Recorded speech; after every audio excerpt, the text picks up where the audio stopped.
बात को समझना, हर क्षेत्र में, चाहे वो बिजनेस की बात हो, चाहे धर्म प्रभावना की बात हो, चाहे कोई भी बात हो, पर एक बात ये अवश्य ध्यान रखना चाहिए, प्रिंसिपल बाधित तो नहीं हो रहे हैं, जो सिद्धांत उसमें कोई विरोध तो नहीं आ रहा है।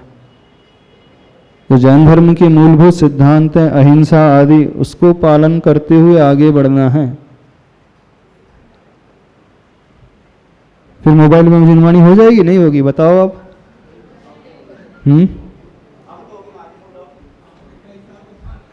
अभिनय नहीं होना चाहिए। जिनवानी नहीं मानोगे तो उसे पैर में रख करके पढ़ोगे आप लोग। हमने देखा बहुत सारे लोग पूजा करते हैं तो पैर में रख लेते हैं मोबाइल को, क्योंकि वो भाव ही नहीं है। हाँ, हाथ में तो रख के कर सकते, कोई उसमें बाधा नहीं है, लेकिन थाइज में रख करके नहीं कर सकते, जमीन में रख करके नहीं कर सकते। कुछ लोग जमीन में रख लेते हैं मोबाइल को, फिर पेज पलटते रहते हैं। ऑनलाइन जो स्वाध्याय चलता है ना, जमीन में रख लेते हैं। कहाँ रखते हैं? चौकी में रखते हैं। हाँ, अब आप भोजन अंदर किचन में हैं, प्लेटफॉर्म में वहीं रोटी बना रहे हैं और वहीं पेज भी पलट रहे हैं, कैसे होगा? अभिनय नहीं होना चाहिए। उस समय सिर्फ सुन आदि सकते हैं, जो भजन आदि हैं इस प्रकार के, जो लाइट प्रवचन आदि वो सुन सकते हैं, उसके लिए कोई बाधा नहीं है। लेकिन सैद्धांतिक ग्रंथों का स्वाध्याय वैसा नहीं होना चाहिए कि हाँ वहाँ द्रव्य संग्रह ग्रंथ को खोल करके बैठ गए, रोटी भी बना रहे हैं, पन्ने भी पलटते जा रहे हैं, ऐसा नहीं। हाँ, प्रवचन सुन सकते हैं गुरुओं के, मुनियों के, स्तुति आप सुन सकते हैं, भजन सुन सकते हैं। श्लोक नंबर 14, अब अगला श्लोक।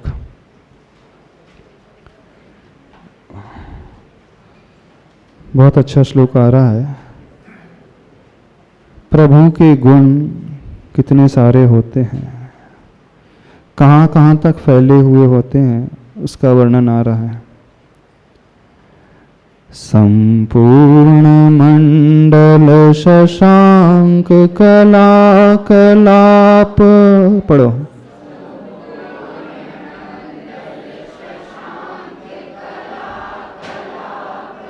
शुभ्रागुणास्त्रिभुवनं तव लंघयन्ते,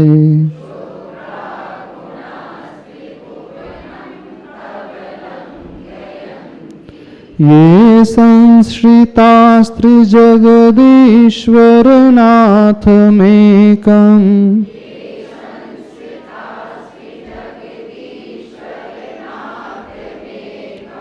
कस्तान्निवारयति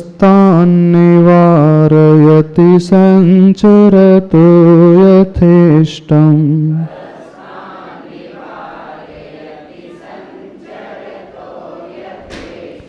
संपूर्णमण्डल शशांक कलाकलाप, शुभ्रागुणास्त्रिभुवनं तव लंघयन्ति, ये संश्रितास्त्रिजगदीश्वरनाथमेकम्, कस्तान्निवारयति संचरतो यथेष्टम्। क्या भाव है श्लोक में? पहले इसके शब्दार्थ को देख लेते हैं। संपूर्ण मंडल शशांक कला कलाप। अब ऊपर श्लोक नंबर 13 में आचार्य भगवान ने चंद्रमा की उपमा दी थी। चंद्रमा का मुख कहाँ, यानी चंद्रमा को एकदम निचले स्तर पर ला के रख दिया था। चंद्रमा में ही कोई होता है कुछ, कलंकित है, दाग है। अब इस श्लोक में भी चंद्रमा की उपमा दी जा रही है। अब यहाँ पर चंद्रमा को दूसरे एंगल से देखा जा रहा है। दृष्टांत वही चंद्रमा का आ रहा है, लेकिन अब नजरिया पूरा बदल गया। अब कोई ये कहे ये तो परस्पर विरोधी बातें की जा रही हैं। पहले आचार्य भगवान नकार रहे थे चंद्रमा को, उसकी वैल्यू कोई है ही नहीं, उसमें कुछ है ही नहीं, उसके चेहरे में तो दाग रहता है। अब इस श्लोक में पूरा उल्टा कथन चल रहेगा, इस बात को समझना। अब चंद्रमा को बहुत ऊंचा स्थान दिया जा रहा है, तो परस्पर विरोध जैसी प्रतीत होती है बातें, पर उसमें विरोध नहीं है। हम उस एग्जाम्पल से क्या ग्रहण करना चाहते हैं, यह बात दिखाई जा रही है। तो श्लोक में क्या बतलाया जा रहा है? संपूर्ण मंडल शशांक कला कलाप शुभ्रा गुणास्त्रिभुवनम तव लंघयन्ति। गुण कैसे हैं? गुण प्रभु के कितने हैं वे गुण? शुभ्रा गुणाः, तव यानी आपके, हे आदिनाथ भगवन, आपके जो शुभ्र गुण हैं, बहुत सुंदर गुण हैं। कैसे गुण हैं? तुलना किससे की जा रही है? जैसे वह शशांक की कला होती है। शशांक अर्थात चंद्रमा।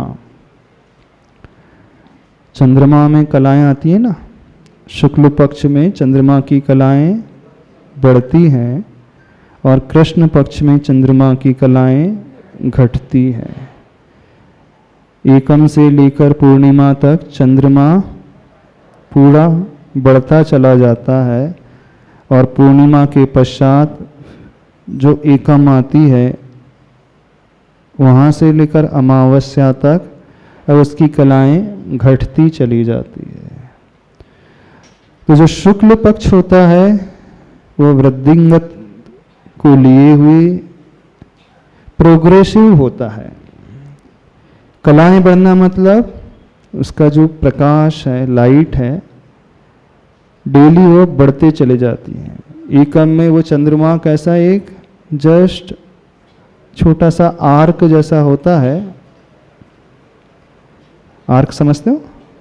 एक लाइन जैसी दिखती है, अथवा रिंग होती है, अंगूठी है, आधी अंगूठी आप समझ लो। तो आसमान में चंद्रमा एकम में कैसा दिखता है? कौन सी एकम को? पक्ष की एकम को। आज शुक्ल पक्ष की एकम ही है ना। हाँ,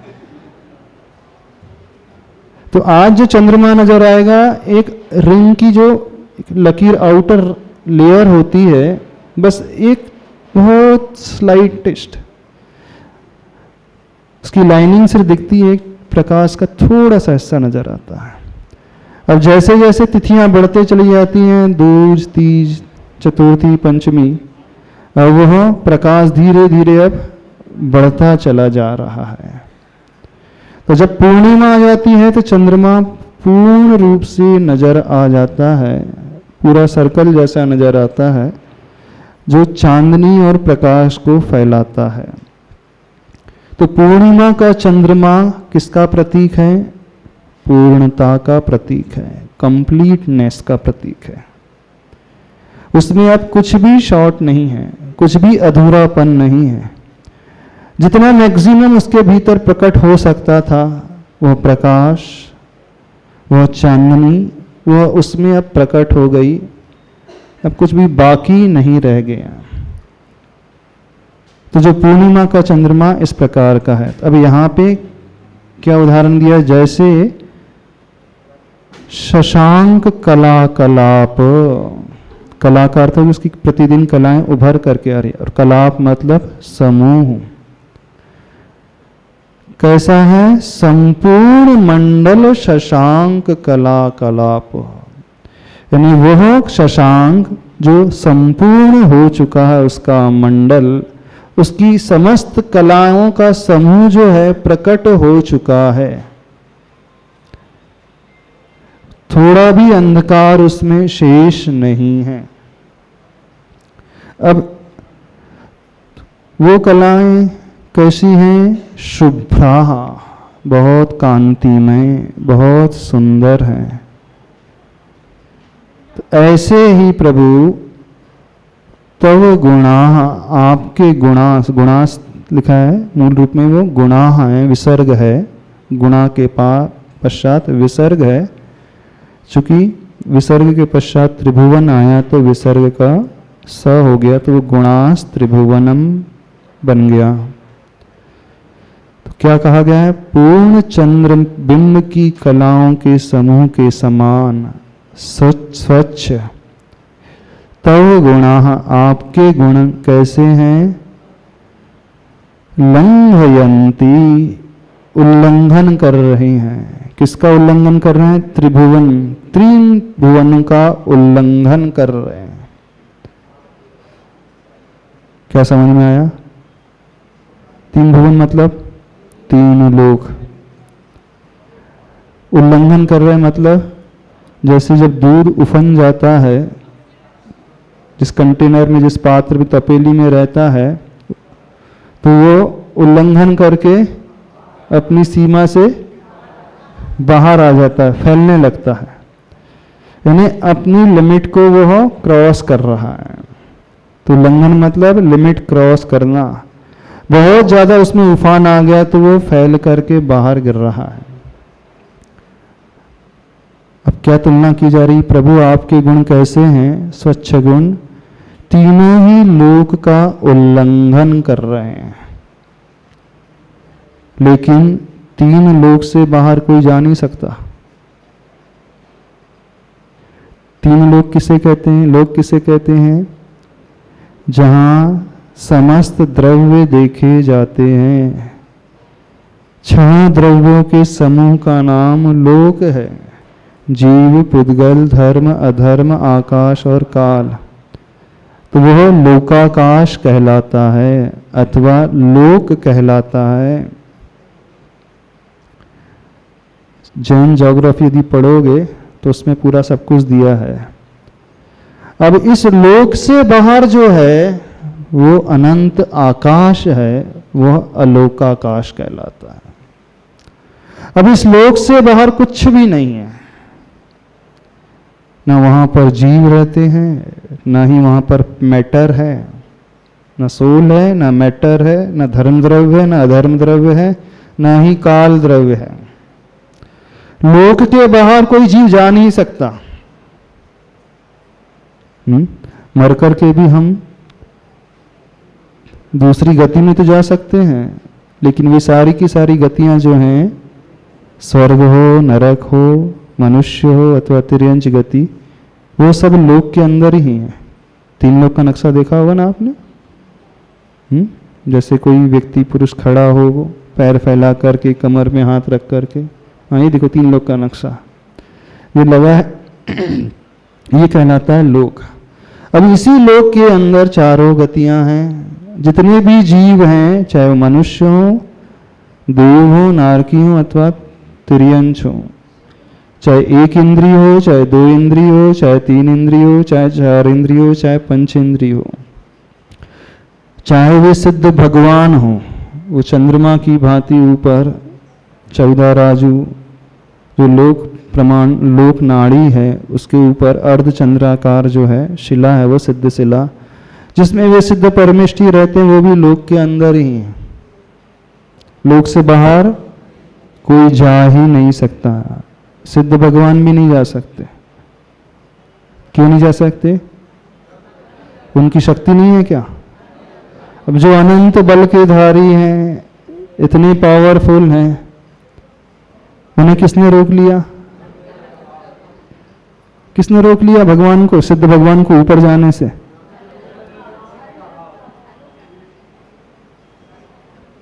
किसी ने रोक लिया? हाँ, कहीं ना कहीं वो भी पराश्रित हो जाते हैं, सिद्ध परमेष्ठी भी।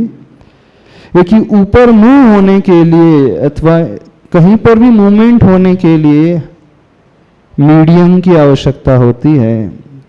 मीडियम ऑफ मोशन, एक होता है मीडियम ऑफ मोशन, जो गति प्रदान करने में सहायक होता है।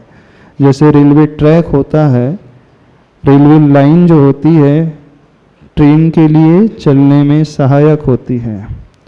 रोड है, रोड आपकी गाड़ी के लिए मीडियम है, सहायक है।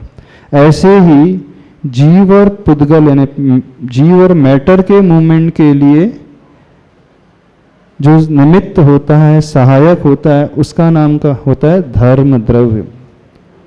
धर्म से मतलब ये पुण्य पाप वाला धर्म नहीं लेना, पुण्य कर रहे ये धर्म नहीं, भगवान की पूजा दान सेवा ये धर्म नहीं। साइंस भी जिसे कहती है ईथर आदि, ईथर होता है, विज्ञान भी उसे कुछ स्वीकार करता है, इन्हें एक मीडियम ऑफ मोशन होता है जो गति में सहायक होता है, वो धर्म द्रव्य। और जो मीडियम ऑफ रेस्ट होता है, जो स्थिति में सहायक, रुकने में सहायक होता है, मीडियम ऑफ रेस्ट, वो कहलाता है अधर्म द्रव्य। तो जब यहाँ कर्मों का नाश हो जाता है, समस्त 8 प्रकार के कर्म नष्ट हो जाते हैं, इस आत्मा से दूर हो जाते हैं, तो सिद्ध भगवान सीधे इस मध्य लोक से ऊपर 7 राजू सिद्ध शिला में जाकर के रुक जाते हैं। कैसे रुक जाते हैं? जैसे आप इस गुब्बारे को छोड़ दो जिसमें हीलियम गैस भरी हो, तो वो सीलिंग में जाकर के रेस्ट करने लगता है। अब सीलिंग से ऊपर क्यों नहीं जाता है वो गुब्बारा? वो बलून जो है, बैरियर आ गया, वो सीलिंग आ गई। तो जैसे सीलिंग में जाकर के वो बलून चिपक जाते हैं, ऐसे ही सिद्ध भगवान 3 लोक की सीलिंग में जाकर के चिपक रुक गए हैं बिल्कुल। अब बलून जो होते हैं, कोई छोटे साइज के होते हैं, कोई बड़े साइज के होते हैं, लेकिन सब बलून का सिर जो है एकदम सीलिंग में टच कर, छत पे टच करता है।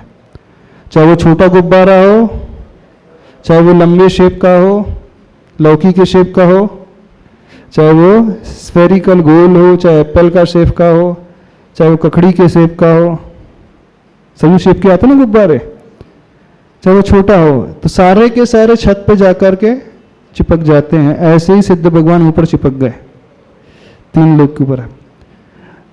तो ये छत से ऊपर क्यों नहीं जा रहे हैं गुब्बारे? क्योंकि ये रुकावट आ गई, बैरियर आ गया। तो सिद्ध भगवान क्यों नहीं जा रहे हैं? तो एक बैरियर आ गया कि इस लोक के ऊपर कोई भी धर्म द्रव्य नहीं है, जो मीडियम ऑफ मोशन होता है। अब ऊपर मूवमेंट करने के लिए धर्म द्रव्य की आवश्यकता है, पर चूंकि वहां पर वो नहीं है, तो वो ऊपर नहीं जा करके 3 लोक के ऊपर जो वात वलय हैं, तनुवात वलय, घनोदधि वात वलय, घन वात वलय, घनोदधि वात वलय और तनुवात वलय, बस उसमें रेस्ट कर रहे हैं, उससे ऊपर नहीं जाते।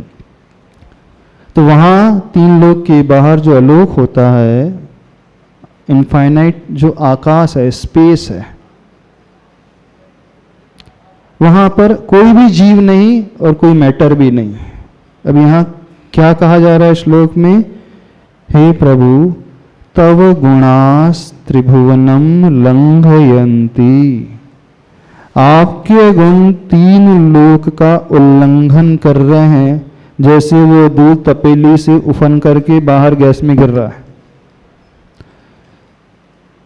अब जब कोई है ही नहीं, तो फिर भगवान के गुण 3 लोक को क्रॉस करके जाएंगे कैसे? ये ज्यादा लंबी लंबी तो नहीं हो गई? आचार्य मानसिंह स्वामी जी ज्यादा फेंक तो नहीं रहे? आपकी भाषा में हम बोल रहे हैं। झिल रही है सबसे? पच रही है बात? नहीं पच रही? नहीं पच रही बात? हाँ, किस किस को पच रही है बात और किस किस को नहीं पच रही है बात? आचार्य मानसिंह स्वामी जी क्या कह रहे हैं? हे आदिनाथ भगवान, आपके गुण कैसे हैं? वो शुभ्रा, बहुत स्वच्छ निर्मल गुण हैं।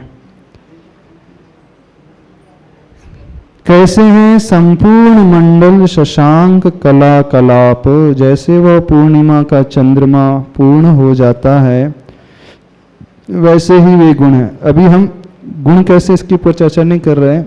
अभी जो कहा जा रहा है, इतने सारे गुण जो हैं 3 लोक को क्रॉस करके मानो आलोक आकाश में गिर रहे हैं जाकर के। जैसे दूध वो है तपेली से गिर करके बाहर फैल रहा है, तो ऐसे ही भगवान के गुण जो हैं 3 लोक को उल्लंघन करके आलोक में जाकर के गिर रहे हैं। झिल रही वाली बात डॉक्टर साहब? पच रही बात? नहीं पच रही? तो ज्यादा फेंक रहे हैं भगवान, आचार्य भगवान ज्यादा फेंक रहे हैं, बहुत लंबी लंबी दे रहे हैं, जो संभव ही नहीं है। अब उसकी तुलना की जा रही है, उसकी कल्पना की जा रही है, इम्पॉसिबल है। राई का पहाड़ बनाना तो फिर भी समझ में आता है, तिल का ताड़ बनाना फिर भी समझ में आ जाता है। किसी के बारे में बहुत अच्छा अच्छा वर्णन किया जाता है, वो बहुत अच्छा है, बहुत अच्छा है, भले उसके भीतर इतना सा गुण है। जैसे आपके यहाँ जब लड़के देखने वाले आते हैं तो आप क्या बखान करवाते हैं सबसे? हाँ, अपनी लड़की को स्वर्ग की अप्सरा ही बना देते हो, अथवा अपने लड़के को इससे सुंदर तो कोई है ही नहीं, होता ना। उसके गीत ऐसे गाए जाते हैं, यदि 3 बेटे हैं तो 2 बेटों को तो बोलेंगे 2 तो बिल्कुल ऐसे ही हैं, जो ये है वैसे उस जैसा तो कोई है ही नहीं। ऐसे ही ना, बहुत ज्यादा फेंक देते हो, झिलती नहीं होगी सामने वाले से। तो ऐसा लग रहा है आचार्य मानसिंह स्वामी जी भी बहुत ज्यादा दिए जा रहे हैं, लग रहा है कि नहीं लग रहा है? एक को 100 बना करके पेश करना फिर भी समझा जाता है, एक को 1000 बना दिया, अब एक को अनंत बना करके पेश किया जा रहा है, इनफाइनाइट बना करके पेश किया जा रहा है। कहा जा रहा है कि आपके गुण जो हैं 3 लोग कंघन किए जा रहे हैं, और जो होना नहीं कभी। क्यों नहीं होना? वहां कोई जीव ही नहीं है। गुणों का फैलने का अर्थ क्या होता है? उसकी प्रसिद्धि फैलना। जब कहा जाए ना गुण फैल रहा है, मतलब उसकी फेम इतनी ज्यादा फैल रही है। और फेम का फैलेगी जब सुनने वाला कोई होगा, तभी तो फेम फैलेगी। जो कोई सुनने वाला ही नहीं है तो वहां फेम कैसे फैल सकती? अब अलोकाकाश में कोई जीव ही नहीं है, और अलोकाकाश में अधर्म द्रव्य ही नहीं होता जो लेकर के चले जाए, कोई पुद्गल ही नहीं है, फिर भी क्यों कहा जा रहा है? भक्ति इसी का नाम है। जो हो नहीं फिर भी हम कह दे, ये झूठ नहीं है, फेक नहीं है ये। हाँ, ये नहीं समझना ये जबरदस्ती का बखान किया जा रहा है, असंभव का भी बखान किया जा रहा है, क्योंकि असंभव बात है। 3 लोक का उल्लंघन किया ही नहीं जा सकता। तो भगवान के गुण 3 लोकों के क्रॉस करके कभी कहीं जा ही नहीं सकते। लेकिन भक्ति में यही कहा जाता है, गुणस्तोकम सदुल्लंघ तद बहुत कथा स्तुति। स्तुति की परिभाषा क्या है? गुण तो स्तोक है, गुणस्तोकम सदुल्लंघ, उसका उल्लंघन करके, तद बहुत कथा, उसका बहुत कथन करना। स्तोक का अर्थ होता है अल्प, थोड़े, बहुत कम, और उसको छोड़ करके उल्लंघन करके बहुत बताना, यानी तिल का ताड़ा बना देना, राई का पहाड़ बना देना, उसका नाम भक्ति है, वो झूठ नहीं है। यानी भक्ति में इतने गुणगान गाए जाते, इतने गुणगान गाए जाते, जो नहीं भी हैं वो बताया जा रहा है, जो है उससे बताना भक्ति नहीं कहला रही है। क्या कहा जा रहा है? जो गुण है उसका कथन करना का नाम भक्ति नहीं है, जो नहीं है उसका कथन करने का नाम भक्ति है। अब असंभव को भी संभव बना रहे हैं, देखना यहां पर, जो नहीं है उसका कथन किया जाए तो उसका नाम भक्ति है, और जो हो नहीं सकता है उसको कथन करना, जो इम्पॉसिबल है उसका कथन करना, ये झूठ नहीं कहलाता है। अब यहां पर कर्म सिद्धांत मत ला देना, यहां द्रव्यानुयोग मत ला देना, ये तो जबरदस्ती की बातें की जा रही है। कोई यहां पर कर्म सिद्धांत ला ले, अपना ज्ञान आगम का ज्ञान ला ले कि लोक के बाहर अधर्म धर्म द्रव्य नहीं होते हैं, लोक के बाहर कोई जीव द्रव्य नहीं होता है, लोक के बाहर कोई रहता ही नहीं है, तो गुण वहां कैसे जा सकते हैं? वहां उनके गुणों को सुनने वाला कौन है? वहां गुणों को अपनाने वाला कौन है? ये तो सरासर आगम का अवर्णवाद किया जा रहा है। ये सरासर आगम को गलत दृष्टि से पेश किया जा रहा है। अवर्णवाद मतलब जो नहीं है वो कहा जा रहा है, लेकिन भक्ति में वही कहा जा रहा है जो है नहीं। जो है उसका कथन करने से हमने कौन सा बड़ा काम कर लिया? अरे करोड़पति को हमने करोड़पति बोल दिया तो कौन सा बड़ा काम कर दिया? करोड़पति को करोड़पति बोल दिया तो कौन सा बड़ा काम कर लिया? वो तो है, उसमें हमारा क्या? भक्ति तो हमारे द्वारा होती है ना, यानी हम वो देखें जो उसके भीतर नहीं है। जिसके भीतर ये क्षमता पैदा हो जाती है वही भक्ति कर सकता है। तो भक्ति में कथन किया जाता है, भगवान आप ही बचाने वाले हैं, आप ही हमारे पालन करने वाले हैं, आप ही हमें ऊपर उठाने वाले हैं, आप ही हमें सहारा देने वाले हैं। तुम न संवारोगे तो कौन संवारेगा, वो पालनहारे कहते हैं ना। तुम ना बनाओगे तो कौन बनाएगा, तुम ना रक्षा करोगे तो कौन रक्षा करेगा, तुम ना उठाओगे तो कौन उठाएगा। अब यहां पे तथाकथित विद्वान लोग, शास्त्री लोग ये बात लिखे जाते हैं, पूजा में कहना एकदम गलत है। भगवान तो कर्ता होते ही नहीं है, भगवान बचाने वाले होते ही नहीं है, भगवान देने वाले कुछ नहीं होते हैं, क्योंकि एक द्रव्य किसी को दे नहीं सकता, दूसरे को दे सकता है क्या। भक्ति तो श्रद्धा का विषय, यहाँ पे वो द्रव्यानुयोग का विषय मत लेकर के आ जाओ। अब कोई भक्ति करते समय ये व्याख्यान करने लगे कि हम अपने ही आप से बढ़ते हैं, भगवान ना हमें बचा सकता है, ना भगवान हमें मार सकता है, ना भगवान हमें पैदा कर सकता है, ना भगवान हमारी रक्षा कर सकता है, ना भगवान हमें दे सकता है, यदि कोई ऐसा कहे भक्ति में, ये सरासर गलत है। अब वो भक्ति उल्टी हो जाएगी, विपरीत हो जाएगी, इसका नाम भक्ति है ही नहीं। भक्ति किसका नाम है, जो नहीं है वो कथन करना,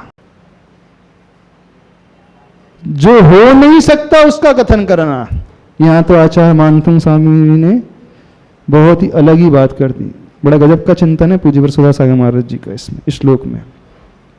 उन्होंने बहुत लिमिट ही क्रॉस कर दी। उन्होंने बोल दी 3 लोक का उल्लंघन कर रहे हैं भगवान आपके गुण, तो बहुत ही लंबी लंबी फेंक दी उनने। ये आपके सरल शब्दों में कहे तो लंबी लंबी फेंक दी, बोले बहुत ही ज्यादा, बोले हो उतनी फेंको भाई जितनी समझ में झिल पाए। हाँ, इतनी लंबी क्यों फेंके जा रहे हैं, फेंके जा रहे हैं, कोई कुछ बोल नहीं रहा है, इसका दिए जा रहे हैं भगवान, आचार्य प्रभु भी दिए जा रहे हैं स्तुति में। नहीं, यही स्तुति कहलाती है, लंबी लंबी फेंकना। क्या कहा जा रहा है, यहां अपने ज्ञान को शांत बैठा दो, अपने द्रव्य को शांत कर दो, यहां कर्मकांड मत लेकर के आ जाना कि वो तो अपने पुण्य कर्म के उदय से मिल रहा है, भगवान ने थोड़ी दिया है।